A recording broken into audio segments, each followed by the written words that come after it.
السلام علیکم ورحمۃ اللہ وبرکاتہ نحمدہ ونصلی علی رسولہ الکریم اما بعد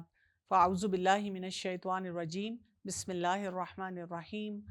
رب اشرح لی صدری ویسر لی امری واحلل عقدۃ من لسانی یفقہوا قولی۔ آج ہم شروع کریں گے سورہ الحدید۔ آئیے پہلے تلاوت سنتے ہیں آیت نمبر 1 سے لے کے 10 تک۔ اعوذ باللہ من الشیطان الرجیم بسم اللہ الرحمن الرحیم سبح للہ ما فی السماوات والارض وهو العزیز الحکیم له ملک السماوات والارض یحیی ویمیت وهو على كل شيء قدير هو الأول والآخر والظاهر والباطن وهو بكل شيء عليم هو الذي خلق السماوات والأرض في 6 أيام ثم استوى على العرش يعلم ما يلج في الأرض وما يخرج منها وما ينزل من السماء وما يعرج فيها وهو معكم أينما كنتم والله بما تعملون بصير له ملك السماوات والأرض وإلى الله ترجع الأمور يولج الليل في النهار ويولج النهار في الليل وهو عليم بذات الصدور آمنوا بالله ورسوله وأنفقوا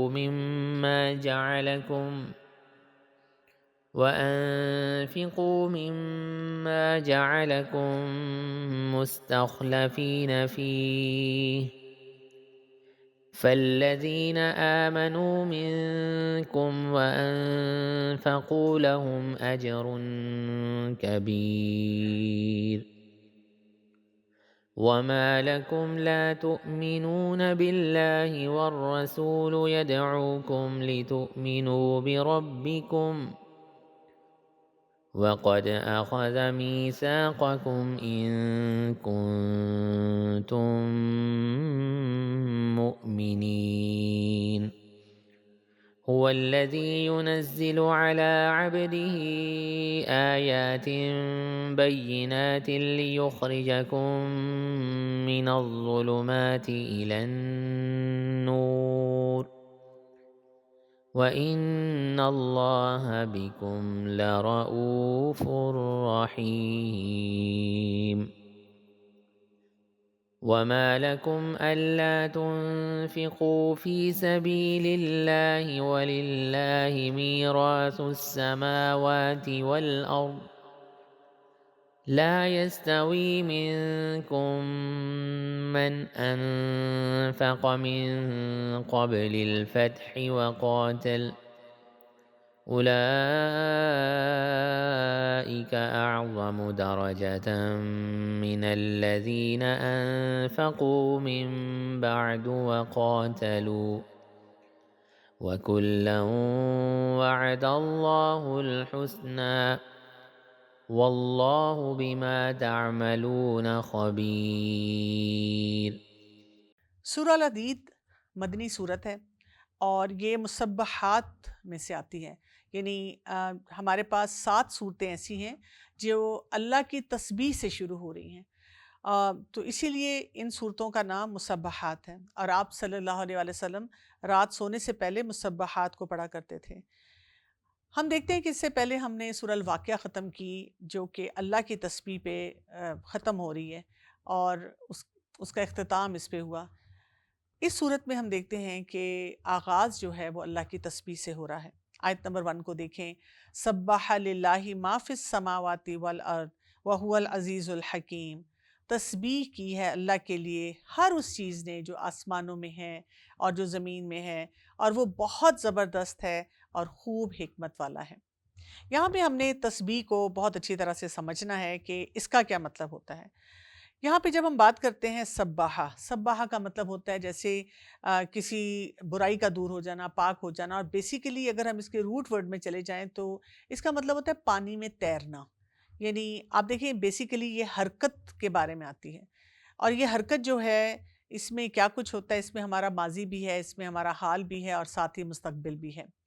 تو جو ہم نے اس کا روٹ ورڈ دیکھا وہاں سے ہمیں یہ پتہ چلتا ہے کہ اس کا مطلب ہے کہ ہم نے کچھ بھی ہم زندگی میں کر رہے ہوں، چاہے ہماری زندگی میں کوئی مسئلہ ہے یا نہیں ہے، لیکن ہم نے اللہ کی بڑائی جو ہے، اللہ کی عظمت جو ہے، اس کو بیان کرتے رہنا ہے۔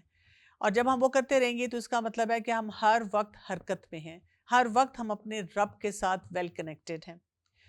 بات یہ ہوتی ہے کہ انسان جو ہے نا وہ تو کمزوریوں کے ساتھ ہے، ہم میں سے کوئی انسان بھی یہ نہیں کہہ سکتا آئی ایم ٹوٹلی 100% پرفیکٹ، بلکہ ہمارا تو مسئلہ یہ ہے کہ جب بھی ہم پرفیکشن کی طرف جانا شروع کریں، ہمیں ایسی بیماریاں جیسے او سی ڈی ہو جاتی ہے کہ ہم کیونکہ پرفیکٹلی ہر کام کرنا چاہ رہے ہیں، ہمارے تو کام ہی مکمل نہیں ہوتے۔ اور اس کے ساتھ ساتھ ہم سب اپنے آپ کو یہ بار بار یاد دلائیں کہ اللہ تعالیٰ ہر کمزوری سے پاک ہے، پرفیکشن صرف اللہ تعالیٰ کی ہے۔ اور اسی لیے ہم جب یہ سورت پڑھتے ہیں یا جب اللہ کی تسبیح کرتے ہیں تو ہم اس بات کا اقرار کر رہے ہوتے ہیں کہ اللہ تعالیٰ سب کچھ کرنے پہ قادر ہے۔ اور پھر تسبیح کی بہت سی اشکال ہیں جو ہمیں نظر آتی ہیں، اور یہ بھی ہمیں پتہ چلتا ہے جہاں جیسے یہاں کہا گیا کہ زمین اور آسمان یعنی پوری کائنات میں جو کچھ بھی ہے سب اللہ کی بڑائی بیان کر رہے ہیں، سب اللہ کی تسبیح جو ہے وہ کر رہی ہے۔ تسبیح سے مراد کچھ مقامات پہ نماز کو بھی لیا گیا ہے، تسبیح سے مراد بیسیکلی اللہ کی عبادت ہے جو سمبولک بھی ہے۔ تو جو لوگ جن کو اللہ نے عقل دی ہے لیکن وہ اللہ کی تسبیح نہیں کرتے، اللہ کی عبادت نہیں کرتے، تو سوچیں وہ کتنا بڑا اپنا نقصان کر رہے ہوتے ہیں۔ اور یہاں پہ اللہ تعالیٰ نے جیسے کائنات کا ذکر کیا، تو کائنات کے بارے میں جب ہم غور و فکر کرتے ہیں تو کائنات کے مقابلے میں ہم کیا ہیں؟ کچھ بھی نہیں ہیں۔ یعنی اللہ کی ایک ہیوج ڈائنسٹی ہے، اور وہ جو ساری مخلوق اور ساری تخلیق ہے اللہ تعالیٰ کی، وہ اپنے رب کو پہچانتی ہے، اللہ کی معرفت رکھتی ہے، لیکن ہم یہ کام کیوں نہیں کرتے؟ تو بات یہ کہ اگر ہم اللہ کی تسبیح نہیں کریں گے تو ہم خود پیچھے رہ جائیں گے، اسی لیے ہمیں خاص طور پہ اس چیز کے اوپر توجہ کرنی ہے۔ پھر یہ کہ تسبیح میں دو باتیں آتی ہیں، ایک اللہ کی پاکی اور ایک اللہ کی تعریف، تو دونوں کام ہم ساتھ ساتھ کر رہے ہیں، اور وہی کام کائنات بھی کر رہی ہے۔ اور یہاں پہ اللہ تعالیٰ کے دو نام آ رہے ہیں، العزیز اور الحکیم۔ العزیز کا مطلب ہوتا ہے عزت والا، بدلے والا، یعنی ایسا غالب کہ جو بھی وہ کام کرنا چاہے وہ کر سکتا ہے، اس کی کوئی ڈپینڈنسی نہیں ہے کسی کے اوپر، اس کو کسی کی ضرورت نہیں ہے۔ اور حکیم میں دو معنی آتے ہیں، ایک تو حکم، اللہ کا حکم چلتا ہے، جو بھی چاہے وہ کرنا وہ کر سکتا ہے، کونی احکامات بھی اللہ تعالیٰ کی طرف سے آتے ہیں، شرعی احکامات بھی اللہ تعالیٰ کی طرف سے آتے ہیں۔ اور دوسری بات ہمیں پتہ چلتی ہے، اسی میں جب ہم کہتے ہیں کہ اللہ تعالیٰ الحکیم ہے، تو اس کا مطلب یہ بھی ہے کہ اللہ تعالیٰ نے جو کچھ بھی کریٹ کیا ہے اس میں اللہ تعالیٰ کی حکمت بھی بہت زیادہ ہے۔ یعنی ہر ایک کو مناسب طریقے سے بنایا، جس مقصد کے لیے بنایا وہ مکمل طور پہ وہ کام کر رہا ہے، اور جس طریقے سے وہ کام کر رہا ہے وہ بھی بہت ہی شاندار طریقہ ہے۔ تو یہاں پہ ہمیں یہ پتہ چل رہا ہے، اللہ تعالیٰ ہمیں یہ بتا رہے ہیں کہ جو بھی احکامات اللہ تعالیٰ کی طرف سے نازل ہوتے ہیں، ہمیں یہ سمجھنا ہے کہ ان سب میں حکمت ہے، اللہ تعالیٰ کے تمام فیصلے درست ہیں۔ اور سورت کے آغاز میں ہمیں اس بات کا احساس دلا دیا گیا کہ ہم اگر اپنی منمانی کریں گے اور ہر چیز کا لاجک اپنے ذہن سے سوچیں گے تو ہم فیل ہو جائیں گے، اور ہمیں کوئی بھی بات صحیح طرح سے سمجھ نہیں آئے گی۔ اس کے بعد ہم آیت نمبر 2 کو دیکھتے ہیں۔ لہو ملک السماوات والارض، اسی کے لیے ہے بادشاہت آسمان اور زمین کی، یحیی و یمیت، اور وہ زندہ کرتا ہے اور وہ موت دیتا ہے، وہو علی کل شیء قدیر، اور وہ اوپر ہر چیز کے خوب قدرت رکھنے والا ہے۔ یہاں پہ ملکیت کی بات ہو رہی ہے، کس کی بادشاہت ہے؟ اللہ تعالیٰ کی بادشاہت ہے، اور جب اس کی بادشاہت ہے تو اس نے وہ سسٹمز کیسے چلانے ہیں، کیا طریقہ کار ہوگا، یہ بھی اللہ تعالیٰ کے اختیار میں ہے۔ ہمارا اس کے اوپر کوئی کنٹرول نہیں ہے، ہم تو محتاج ہیں۔ ہمارے لیے تو کیا ہے کہ جو بھی وہ ہمیں نعمت دیتا ہے، ہم نے بس یہ اپنا فوکس ڈیولپ کرنا ہے کہ اس کو ہم صحیح طرح سے استعمال کریں۔ بات یہ کہ جب بھی ہماری عملی زندگی میں کوئی بھی مسئلہ ہمیں درپیش آتا ہے تو پھر ظاہر ہے ہمیں کوئی ہیلپ چاہیے ہوتی ہے، ہم ادھر ادھر دیکھتے ہیں کہ کس سے ہم مدد حاصل کریں، کس کی طرف توجہ دیں، کس سے مدد مانگیں۔ کبھی ہم ڈر کے ساتھ ہیں، کبھی خوف ہے، کبھی پریشانی ہے، اور ہمیں ضرور ہر وقت یہ محسوس ہوتا ہے، اور خاص طور پہ جب ہم زیادہ پریشان ہوتے ہیں کہ کوئی ایسی طاقت قوت ہمیں چاہیے ہے جو ایبسولوٹ اتھارٹی والی ہو، جہاں جس کی جو عظمت بہت بڑی ہو. تو پھر آپ دیکھیں کہ جب ہمارے یہ سارے معاملات ہوتے ہیں اور ہم ایسے موقع پہ یہ سوچ لیتے ہیں کہ ساری بادشاہت اللہ تعالیٰ کی ہے اور میرا بھروسہ پھر اپنے رب کی طرف ہونا چاہیے، تو پھر کیا ہے کہ ہماری زندگی میں پھر وہ بہتری آنا شروع ہو جاتی ہے، ہماری زندگی میں وہ اینکرنگ آتی ہے، وہ ٹھہراؤ آتا ہے، جس کی وجہ سے پھر ہم بہت سے کام اپنے کر سکتے ہیں، بہت سے فیصلے اپنے جو ہیں وہ بھی بہترین طور پہ کر سکتے ہیں. تو یہ جو سورت، جیسے میں نے آپ کو بتایا کہ مکی سورت ہے، اور کیونکہ اس میں پھر خطاب کیا جا رہا ہے اہل کفار کو کہ اللہ تعالیٰ نے ان کو کتنی نعمتیں دی ہوئی ہیں، کیا کچھ دیکھنے کے لیے، کیا کچھ کرنے کے لیے دیا ہوا ہے، لیکن وہ کیا کر رہے ہیں، وہ اپنی کسی فیکلٹی کو بھی صحیح استعمال نہیں کر رہے. ان کو یہ بات سمجھ ہی نہیں آتی، اللہ تعالیٰ کی کائنات پہ وہ کوئی غور و فکر ہی نہیں کرتے، ان کو یہی نہیں پتہ چلتا کہ کون سے کرنے والے کام ہیں اور ہمیں کس طرح اپنی زندگی گزارنا چاہیے. یعنی اب دیکھیں کہ اکثر اوقات جب ہم اللہ تعالیٰ کے ساتھ اپنے اس کنیکشن کو نہیں سمجھتے اور یہ نہیں سمجھتے کہ ہم اللہ تعالیٰ کی مخلوق ہیں اور وہ خالق ہے، تو ہمارے اندر نا وہ سٹیبلٹی نہیں آتی. ہم ہر چیز میں ریئیکشنری اپروچ کے ساتھ جاتے ہیں کہ کیوں میری زندگی میں یہ معاملات ایسے چل رہے ہیں. پھر یہاں پہ جو کہا گیا یحیی و یمیت، کہ وہی زندگی دیتا ہے اور وہی موت دیتا ہے، تو زندہ بھی اسی نے کرنا ہے اور مارنا بھی اسی نے ہے. اس سے ہمیں کیا پتہ چلتا ہے کہ یہ دونوں معاملات جو ہماری لائف کے میجر ڈیسیجنز ہیں، یہ اللہ تعالیٰ کی طرف سے آ رہے ہیں. ہمارے اندر روح کیسے آئے گی اور ہمارے جسم سے روح کیسے نکلے گی، یہ اللہ تعالیٰ کا فیصلہ ہے. جیسے آپ دیکھیں کہ مخلوق میں صرف نمرود تھا جس نے اس چیز کا دعویٰ کیا تھا کہ میں یہ کام کر سکتا ہوں، اور الٹیمیٹلی ہم یہ بھی دیکھتے ہیں وقت کے ساتھ ساتھ یہ بھی پتہ چلا کہ اس کا جو دعویٰ تھا وہ جھوٹا نکلا. اور اس وقت تک دنیا میں کوئی بھی یہ دعویٰ نہیں کر سکتا کہ وہ کسی کے اندر روح ڈال سکتا ہے اور کسی مردہ کو وہ بچا سکتا ہے. اور اگر ہم اپنے رب کو دیکھیں تو ہم یہی کہتے ہیں کہ he can create any thing out of nothing. کوئی بھی چیز اگر موجود نہیں ہے لیکن مادہ بھی نہیں ہے، تو اللہ تعالیٰ جس کو چاہے زندگی دے سکتا ہے، جس کو چاہے دنیا سے لے کے جا سکتا ہے.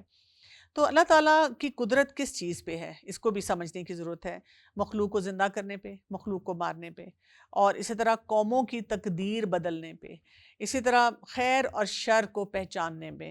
اور ہر اعتبار سے. یعنی ہماری جو پوری زندگی ہے اس میں جو بھی معاملات ہو رہے ہیں، اب دیکھیں کبھی کبھی ہم ایز این انڈیویجول فرد ہونے کے ناطے، یا کبھی کبھی ہم قوم ہونے کے ناطے، یا کبھی کبھی امت ہونے کے ناطے، یا اسی طرح سے آپ دیکھیں کہ گلوبل لیول پہ کبھی کوئی ایسا سینیریو آ جاتا ہے جس میں ہم اتنے الجھ جاتے ہیں اور ہمیں انسیکیورٹی ہونا شروع ہو جاتی ہے. ایسے تمام معاملات میں ہمیں اپنے آپ کو خالص کس طرح کرنا ہے، اللہ کے لیے کرنا ہے. اور ہمیں یہ دیکھنا ہے کہ ہمارا رب کے ساتھ تعلق کیسا ہے، کیونکہ زندگی موت تو اس کے اختیار میں ہے. کوئی نہ ہمیں زیادہ زندگی دے سکے گا اور نہ ہی کوئی ہمیں وقت سے پہلے لے کے جا سکے گا. اسی طرح سے رزق بھی ہمیں اللہ نہیں دینا ہے. تو اگر ہم اپنا معاملہ اپنے رب کے ساتھ درست رکھتے ہیں اور اس کی قدرت پہ ہمارا صحیح یقین ہوتا ہے، ہمارے لیے پھر اس سے آسانیاں آتی ہیں.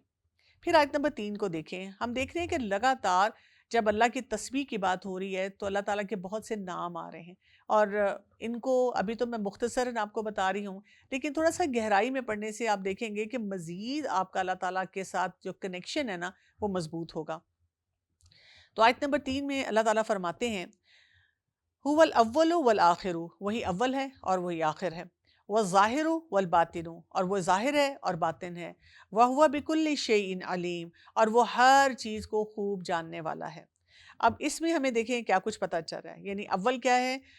اس سے پہلے کوئی بھی نہیں تھا، he was the first one. پھر اس کے بعد ہمیں پتہ چل رہا ہے آخر، جب سب چلے جائیں گے کوئی بھی نہیں ہوگا تو اللہ تعالیٰ کی ذات پھر بھی ہوگی. ظاہر کا مطلب کیا ہے کہ وہ سب کے اوپر جو ہے وہ موجود ہے، اور باطن یہ ہے کہ اس سے کوئی بھی چیز چھپی نہیں ہوئی ہے. تو اللہ تعالیٰ اول اور آخر زمانے کے اعتبار سے ہے، اور جب ہم ظاہر اور باطن کو دیکھیں تو مکان کے حساب سے ہے. اللہ تعالیٰ اپنی ذات میں اول ہے، اور اگر اس سے پہلے مطلب کوئی بھی مخلوق ہوتی تو پھر وہ اللہ نہ رہتا. جیسے بہت سی دفعہ لوگ جب پوچھتے ہیں کہ جب اللہ تعالیٰ نہیں تھے، اور یہ یوتھ یا کبھی ہمارے بچے جو چھوٹے ہوتے ہیں وہ ہم سے ایسے سوالات کر لیتے ہیں، تب کیا تھا؟ تب کوئی تو، جب اللہ تعالیٰ کو بھی تو کسی نے بنایا ہوگا. تو آپ انہیں یہی سمجھاتے ہیں کہ یہی فرق ہے کریٹر اور کریشن میں، کہ اللہ تعالیٰ کو کسی نے نہیں بنایا، اور مخلوق جو ہے وہ اللہ تعالیٰ سے بنی ہوئی ہے. رسول اللہ صلی اللہ علیہ وآلہ وسلم نے فرمایا، اللہ تھا اس سے پہلے کچھ بھی نہ تھا، اور اس کا عرش پانی پر تھا۔ پھر اس نے زمینوں اور آسمانوں کو پیدا کیا اور لوح محفوظ میں تمام چیزوں کو لکھ دیا۔ کیونکہ شیطان یہ کرتا ہے کہ ہمیں یہ وسوسے دیتا ہے کہ کھوجو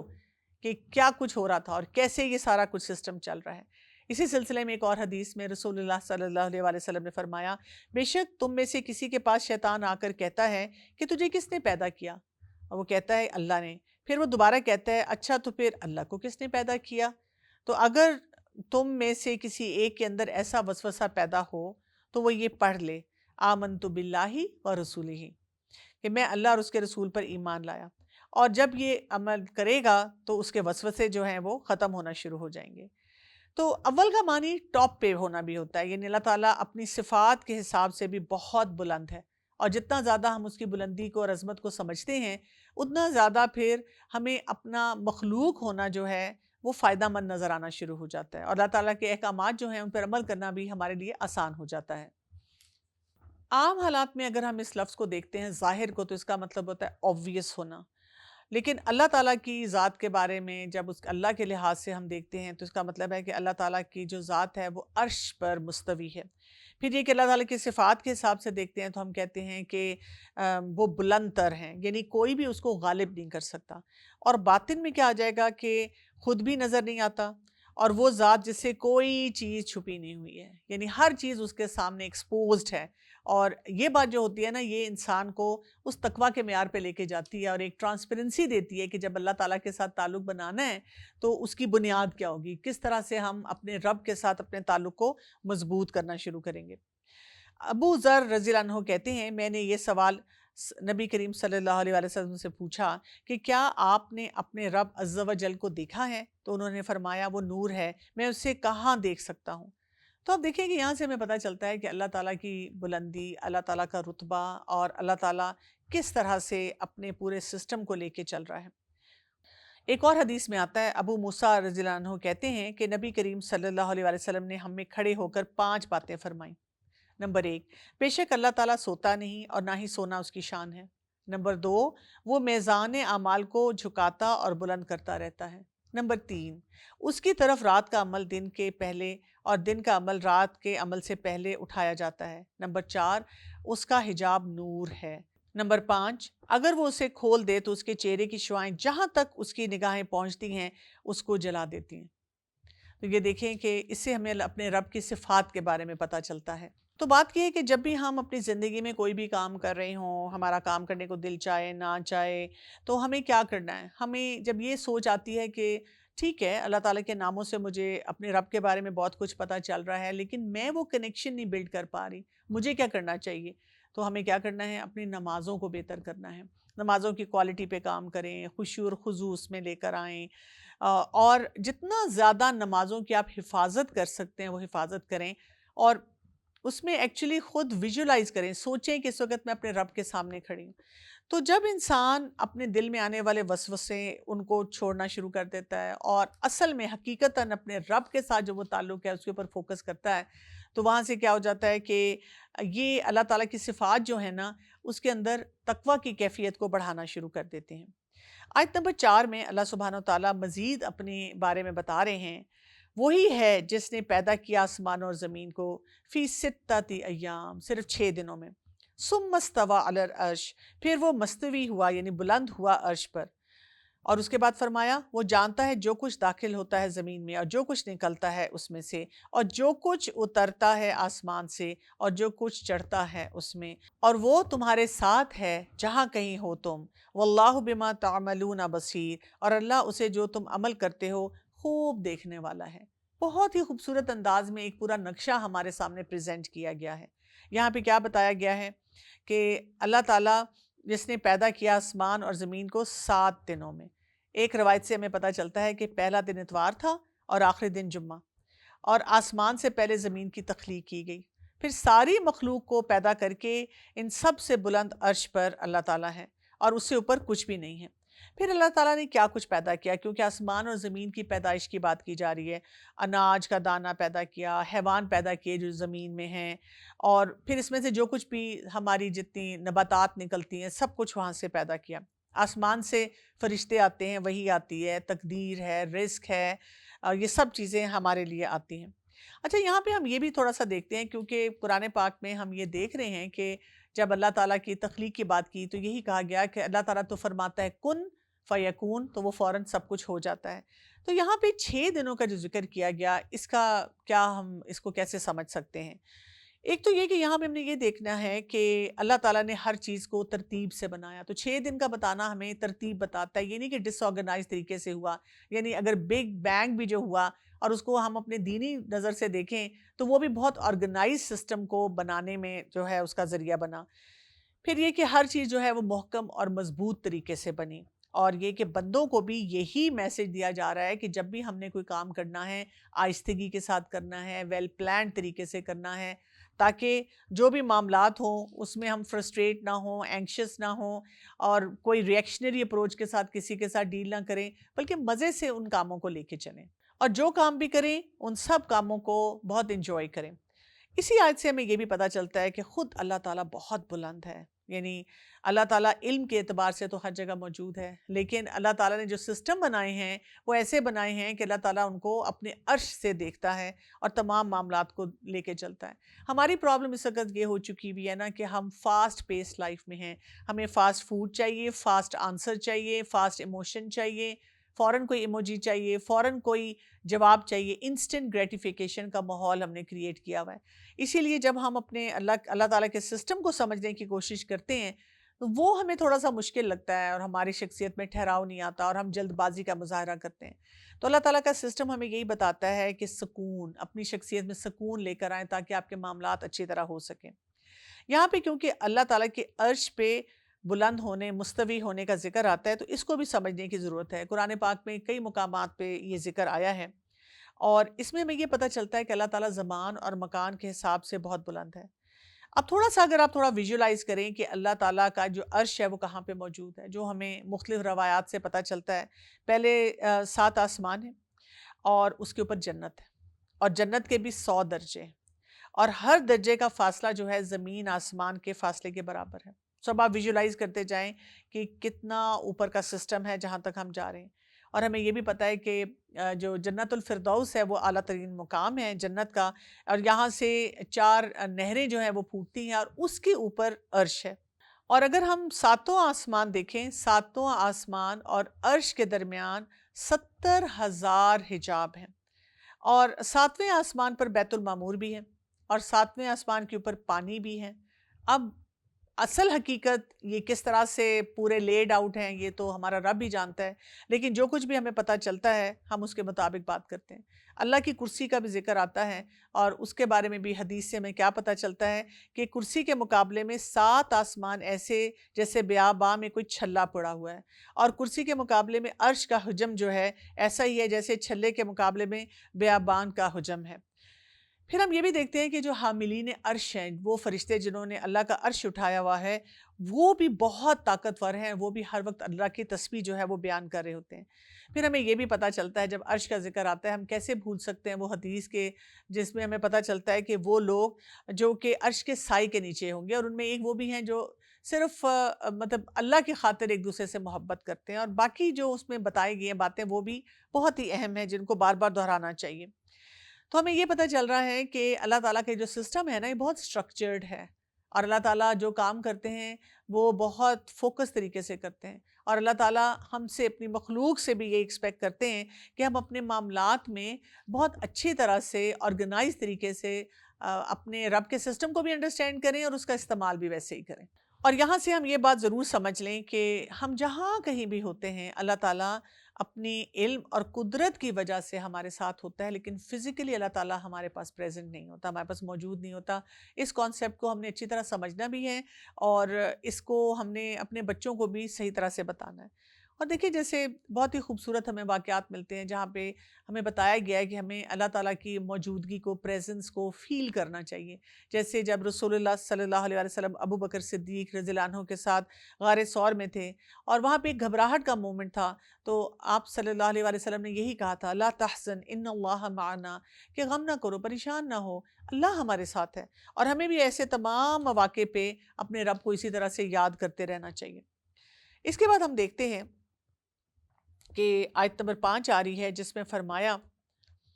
لہو ملک السماوات والارض وإلی اللہ ترجع الامور، کہ تمام بادشاہت آسمان اور زمین کی اللہ تعالیٰ کے پاس ہے۔ دیکھیں بار بار اللہ کی بادشاہت، اللہ کی ملکیت، اس کا ذکر آ رہا ہے، کیونکہ اگر یہ بیسک کانسیپٹ ہماری سمجھ میں نہیں ہوگا نا تو ہمیں اللہ تعالیٰ کے احکامات کیسے سمجھ آئیں گے، اپنا بندہ بننا، اللہ کی عبادت کرنا کیسے سمجھ آئے گا، تقویٰ کا ہم وہ درجہ کیسے حاصل کر سکیں گے، اور کیسے ہم اپنے رشتوں کو نبھائیں گے۔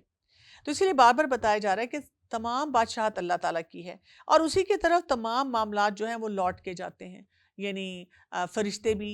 ہمیں پتہ ہے، جیسے ایک حدیث سے پتہ کیا چلتا ہے کہ فجر اور عصر کے وقت جاتے ہیں اور بتاتے ہیں کہ بندے کیا کر رہے تھے۔ اسی طرح علم کی مجالس ڈھونڈتے رہتے ہیں، اسی طرح تمام فیصلے جو ہیں وہ آتے جاتے ہیں، ہماری دعائیں جو ہیں وہ اللہ تک پہنچتی ہیں۔ تو اور بھی بہت ساری چیزیں ہیں جو کہ تمام معاملات جو ہیں ہمارے رب تک پہنچتے ہیں۔ آیت نمبر 6 کو دیکھتے ہیں۔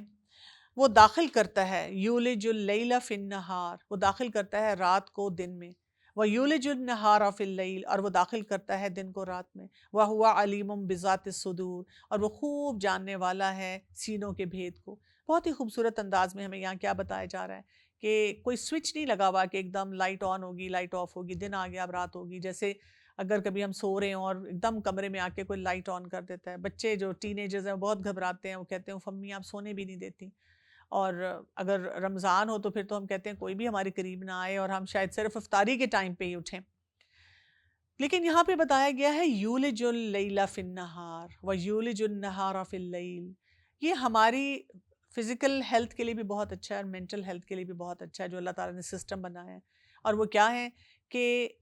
داخل ہوتا ہے، آرام سے آتا ہے، ایک چیز جاتی ہے اور دوسری چیز آتی ہے۔ اور اگر ہم اپنی زندگی کے باقی معاملات میں بھی دیکھیں تو کبھی کبھار ہوتا ہے کہ ہمیں کوئی سڈن کوئی ایسی بات پتہ چلتی ہے جو ہمارے لیے مینج کرنی، سنبھالنی مشکل ہو جاتی ہے۔ نہیں تو بہت سے معاملات ہماری زندگی کے اسی طرح سے چل رہے ہیں کہ ہم چینج جو ہے آہستہ آہستہ آتی ہے اور ہماری زندگی میں آ کر ہمیں کچھ کا کچھ بنا دیتی ہے۔ کبھی آپ کو پتہ ہی نہیں چلتا کہ آپ اچھائیوں کی طرف زیادہ جانا شروع ہو جاتے ہیں اور کبھی آپ برائیوں کی طرف۔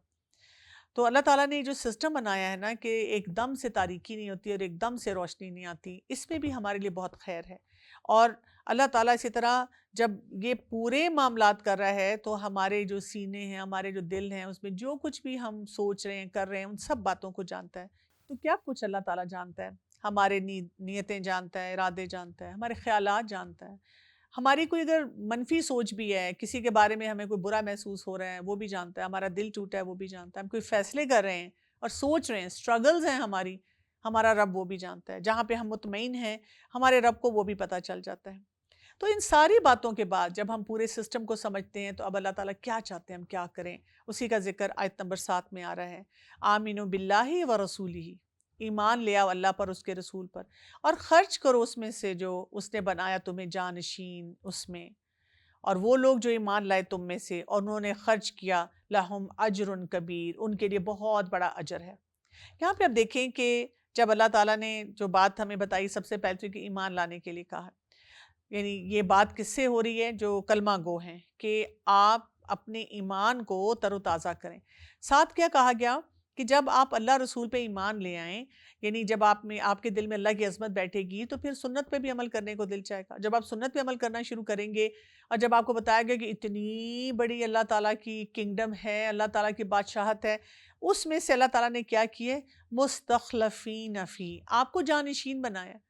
یعنی اللہ تعالیٰ چاہتا تو ڈائریکٹلی کسی کی جیب میں ہر ایک کا ایک خرچہ لکھ دیتا اور ہر ایک کو وہ خرچہ مل جاتا، یعنی آپ اپنے خرچے کے ساتھ بیٹھے رہتے، سب کا جو ہے پہلی تاریخ کو ایک چیک آ جاتا اور ان کو نوٹیفیکیشن ان کے فون پہ آ جاتی کہ جی یہ آپ کے پاس سب کچھ آ گیا۔ لیکن سبحان اللہ، اللہ تعالیٰ چاہتے ہیں کہ ایک سوشل سسٹم ہمیں بنا کے دیا گیا ہے جس میں ہمیں ایک اتھارٹی دی گئی ہے تاکہ ہم ایک دوسرے کے ساتھ معاملات کریں اور ان معاملات میں ہم ایک دوسرے کے لیے مددگار ہوں، ہمارے دل بھی بڑے ہوں، ہم تنگ نظر نہ ہو جائیں، یہ نہ ہو کہ ہم دوسروں کا خیال رکھنے والے نہ ہوں۔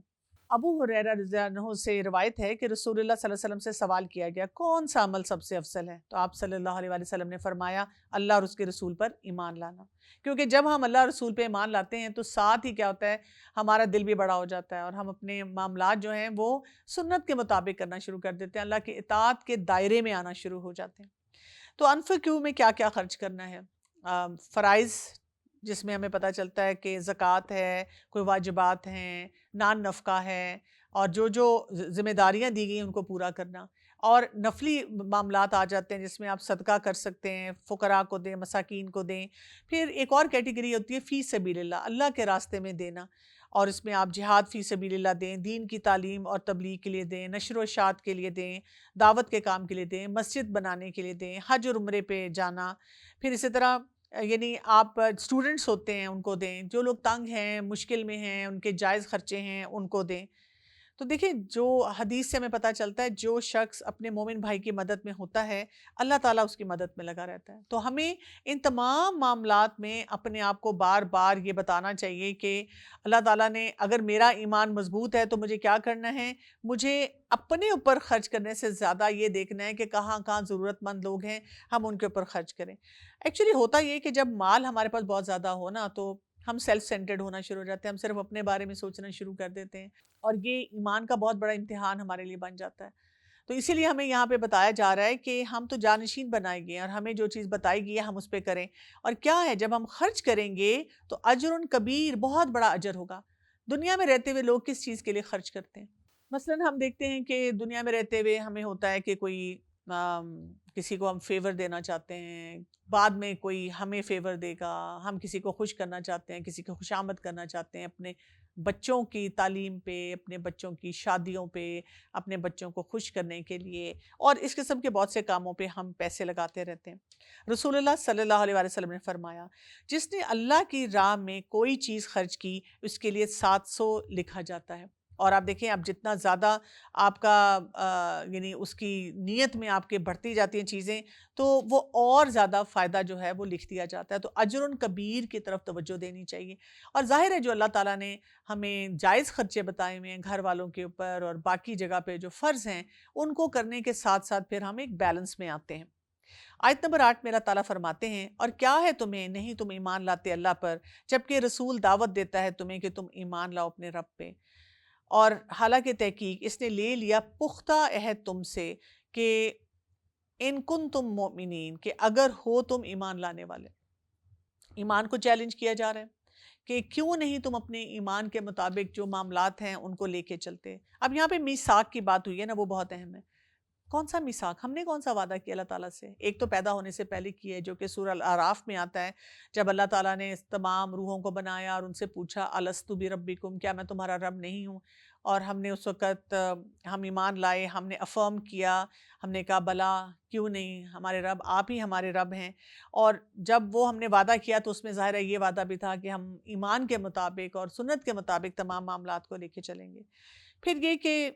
ہم یہ بھی دیکھتے ہیں کہ قرآن پاک میں بار بار آتا ہے کہ جو کلمہ پڑھنا ہے اور یہی کہہ دینا کہ میں اپنے رب کو مانتی ہوں، اس میں کیا آ جاتا ہے، سمینا واتانا۔ یہ بھی ہمارا ایک عہد ہوتا ہے کہ ہم جو سنیں گے ہم اس پہ عمل کریں گے۔ اب ہماری پرابلم تو یہ ہو چکی ہے کہ اکثر لوگ کیا کہتے ہیں، میں اسی لیے تو نہیں سنتی تاکہ عمل نہ کرنا پڑے۔ تو اس سے بھی ہمیں بچنے کی ضرورت ہے۔ اور بیسیکلی یہ کہ ہم ہر حال میں الرٹ ہوں کہ ہم کہاں کہاں ایمان کے مطابق اپنا کہیں حصہ ڈال سکتے ہیں۔ پھر اس کے بعد یہ کہ ایک شعوری عہد بھی ہوتا ہے، جب انسان کانشیسلی قرآن کو پڑھتا ہے اور سیرت کا مطالعہ کرتا ہے، احادیث کو پڑھتا ہے، تو اس کو یہ پتہ چلتا ہے کہ مجھے کن کن مقامات پہ اللہ رسول کی اطاعت کرنی ہے۔ اس کے بعد ہم آیت نمبر 9 کو دیکھتے ہیں۔ هو الذی ينزل علی عبدہ آیات بینات،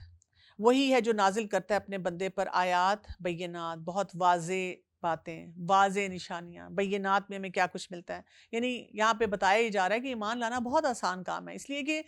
بہت کرسٹل کلیئر طریقے سے اللہ تعالیٰ نے سب کچھ بتا دیا۔ اور ظاہری نشانیاں کیسی تھیں، کیسی بینات تھیں، قرآن مجید تھا۔ پھر شق القمر کے بارے میں ہم نے پڑھا، پھر واقعہ معراج ہے، پھر پیشن گوئیاں بہت سی آئیں، اور بہت سے معجزات جو تھے لوگوں نے اوور ٹائم دیکھے ہیں۔ پھر آپ دیکھیں سب سے بڑی بات یہ کہ 40 سال تک رسول اللہ صلی اللہ علیہ وسلم انہی لوگوں میں رہے، امی تھے، پڑھ لکھ نہیں سکتے تھے، لیکن ایسا شاندار کلام کہاں سے لے کر آگے۔ تو یہاں پہ اسی لیے اس کی طرف اشارہ کر کے بتایا جا رہا ہے کہ کیا کچھ ملا، اور یہ جو اللہ تعالیٰ نے ہمیں دی ہیں آیات بینات، ان کا مقصد کیا ہے، لِيُخْرِجَكُم مِّنَ الظُّلُمَاتِ إِلَى النُّورِ، تاکہ وہ نکالے تمہیں اندھیروں سے روشنی کی طرف۔ تو قرآن کو پڑھنے کا مقصد کیا ہے، جو اتنی ظلمات، اتنی ڈارکنیسز ہیں ہمارے ارد گرد، اس کے مقابلے میں ایک روشنی ہے، النور، اور وہ ہے قرآن، اور وہ ہے رسول اللہ صلی اللہ علیہ وسلم کی سنت پر عمل کرنا۔ اگر ہم اس ایک روشنی کو پکڑ لیتے ہیں، آپ کی زندگی کا کوئی بھی چیلنج ہے، اگر آپ نے یہ بات سمجھ لی، یہ نقطہ سمجھ لیا، تو آپ ہر برائی کا مقابلہ کر سکتے ہیں۔ وَإِنَّ اللَّهَ بِكُمْ لَرَءُوفٌ رَحِيمٌ، اور بے شک اللہ تم پر البتہ بہت شفقت کرنے والا ہے اور نہایت رحم والا ہے۔ تو یہاں پہ ہم دیکھ رہے ہیں کہ رعوف آیا ہے اور رحیم آیا ہے، ان دونوں کے فرق کو بھی سمجھنا ہے، کیونکہ دونوں میں نرمی کی بات کی جاتی ہے نا۔ تو یہ رحمت کی بات ہے، جیسے ہم دیکھتے ہیں کہ رعوف جو ہوتا ہے اس میں زیادہ نرمی پائی جاتی ہے، جیسے جو رفقت ہوتی ہے وہ باپ کی طرف سے ہوتی ہے، جو رحمت ہوتی ہے وہ ماں کی طرف سے ہوتی ہے۔ تو ان کے بھی ان کے میننگ کو سمجھتے ہوئے دیکھ رہے ہیں کہ اللہ تعالیٰ کتنا مہربان ہے اور کیا کچھ ہمیں دے رہا ہے۔ پھر دوبارہ سے آیت نمبر 10 جس پہ آج ہم ختم کریں گے بات کو، اس میں پھر دوبارہ ہم دیکھتے ہیں کہ خرچ کرنے کی طرف اشارہ کیا جا رہا ہے۔ وَمَا لَكُمْ أَلَّا تُنْفِقُوا فِي سَبِيلِ اللَّهِ، اور کیا ہے تمہیں کہ نہیں تم خرچ کرتے اللہ کے راہ میں؟ یعنی جھنجھوڑ کے کہا جا رہا ہے، دوبارہ سوال ڈالا جا رہا ہے کہ تم اتنے بزی ہو اپنے لائف سٹائل میں، تمہیں کیوں نہیں نظر آتا؟ کیونکہ تم تسبیح بھی نہیں کر رہے، تم اللہ کے نام بھی نہیں پڑھ رہے، تم ایمانیات پہ کام نہیں کرے، اور جب یہ سب کچھ نہیں کرو گے تو پھر تمہارے اندر یہ سکل نہیں آ سکتا، تمہارا دل بڑا نہیں ہو سکتا کہ جو اللہ تعالیٰ نے تمہیں اتنا کچھ دیا ہوا ہے اس میں سے تم آگے بھی خرچ کرو۔ وَلِلَّهِ مِيرَاثُ السَّمَاوَاتِ وَالْأَرْضِ، اور اللہ ہی کے لیے ہے میراث آسمان اور زمین کی، سب کچھ تو اللہ کا ہے۔ نہیں برابر ہو سکتا تم میں سے وہ جس نے خرچ کیا پہلے فتح کے اور جنگ کے، اولئک اعظم درجہ، یہی لوگ ہیں زیادہ بڑے درجے میں ان لوگوں سے جنہوں نے خرچ کیا اس کے بعد اور انہوں نے جنگ کی، اور ہر ایک سے وعدہ کیا اللہ نے بھلائی کا۔ وَكُلًّا وَعَدَ اللَّهُ الْحُسْنَى وَاللَّهُ بِمَا تَعْمَلُونَ خَبِيرٌ، اور اللہ اس کی جو تم عمل کرتے ہو خوب خبر رکھنے والا ہے۔ یہاں پہ بھی بہت امپورٹنٹ طریقے سے ہمیں بتایا گیا ہے کہ مال ایک تو خرچ کرنا امپورٹنٹ ہے نا، لیکن کب کرنا ہے اور کتنا کرنا ہے اور کیسے کرنا ہے یہ بہت زیادہ امپورٹنٹ ہے۔ آپ دیکھیں لوگ سٹاکس میں انویسٹ کرتے ہیں اور اس پہ بڑی نظر رکھتے ہیں، بڑی ہیوی نظر ہوتی ہے کہ جی کہاں کہاں ہمیں پروفٹ ملے گا۔ تو دین کے معاملے میں بھی جب ہم نے اللہ کے راستے میں کچھ بھی خرچ کرنا ہوتا ہے تو ہمیں ایسی ہی نظر رکھنی ہوتی ہے کہ کس کا ثواب مجھے زیادہ ملے گا۔ اب یہاں پہ جو بات خاص طور پہ بتائی جا رہی ہے، اگر آپ اس کو دیکھیں کہ جنہوں نے خرچ کیا فتح سے پہلے اور جنگ کے لیے، یعنی جب مسلمانوں پہ مشکل حالات تھے اس موقع پہ جو خرچ کرتا ہے اس کو obviously زیادہ کریڈٹ ملتا ہے، کیونکہ آپ کو نہیں پتا کہ اس کا کیا رزلٹ آئے گا، اور جب اچھا رزلٹ آ گیا ہے، حالات اچھے ہیں، اس وقت آپ خرچ کرتے ہیں تو اس کا نتیجہ جو ہے وہ اور طریقے سے ہوتا ہے۔ اور یہاں پہ ہم خاص طور پہ دیکھ رہے ہیں کہ جیسے بہت سے پروجیکٹس ہوتے ہیں، جیسے دیکھیں اگر آپ رمضان میں خرچ کرتے ہیں اس کا آپ کو زیادہ ثواب مل جاتا ہے، آپ جمعے کے دن خرچ کرتے ہیں، آپ حج کے ایام میں خرچ کرتے ہیں، اسی طرح آپ ایسے پروجیکٹ میں دیتے ہیں جو ملٹی پلائی ہوتا رہتا ہے، فی سبیل اللہ، آپ کے لیے بہت زیادہ وہ اس کی آسانیاں آتی ہیں، ایسی جگہ خرچ کرتے ہیں جہاں آپ کوئی صلہ نہیں مانگ رہے ہوتے، تو خالص نیت کے ساتھ آپ کرتے ہیں۔ تو بات یہ ہے کہ یہاں پہ ہمیں یہ بتایا جا رہا ہے کہ جب بھی دین کے لیے انسان اچھے طریقے سے انویسٹ کرتا ہے تو وہ اس کے اپنے فائدے میں جاتا ہے۔ رسول اللہ صلی اللہ علیہ وسلم نے فرمایا، اللہ تعالیٰ نے مجھ سے فرمایا، حدیث قدسی ہے، خرچ کرو تم پر خرچ کیا جائے گا۔ رسول اللہ صلی اللہ علیہ وسلم نے فرمایا، اللہ کا دایاں ہاتھ بھرا ہوا ہے، دن رات عطا کی بارش برسانے والا ہے، اس میں کوئی بھی چیز میں کمی نہیں کرتی، اس میں کوئی چیز کمی نہیں کرتی۔ کیا تم نے دیکھا نہیں کہ آسمان اور زمین کی تخلیق سے لے کر اب تک اس نے کتنا خرچ کیا ہے؟ جو کچھ اس کے دائیں ہاتھ میں ہے، اس عطا میں سے اس نے کوئی کمی نہیں کی اور پھر بھی بھرا ہوا ہے۔ تو بات یہ ہے کہ ہمارے لیے کیا بات ضروری ہے کہ ہم اپنے ریٹائرمنٹ پلانز نہ بنائیں اور ہم بچا کے ایسے نہ رکھیں کہ ہمارے جانے کے بعد لوگ استعمال کر رہے ہیں لیکن ہم نے اپنے لیے کچھ بھی نہیں بنایا اور ہم اپنی زندگی کو ضائع کر گئے۔ تو یہاں پہ بہت امپورٹنٹ آیات جو ہم نے آج دیکھی ہیں اور اس میں جو امپورٹنٹ میسیجز ہمیں ملے ہیں، جس میں ایمانیات، تسبیحات اور اس کے ساتھ خرچ کو ریلیٹ کیا گیا ہے، ان پہ مزید غور و فکر کیجیے گا۔ ابھی اجازت چاہتی ہوں۔ السلام علیکم ورحمۃ اللہ وبرکاتہ۔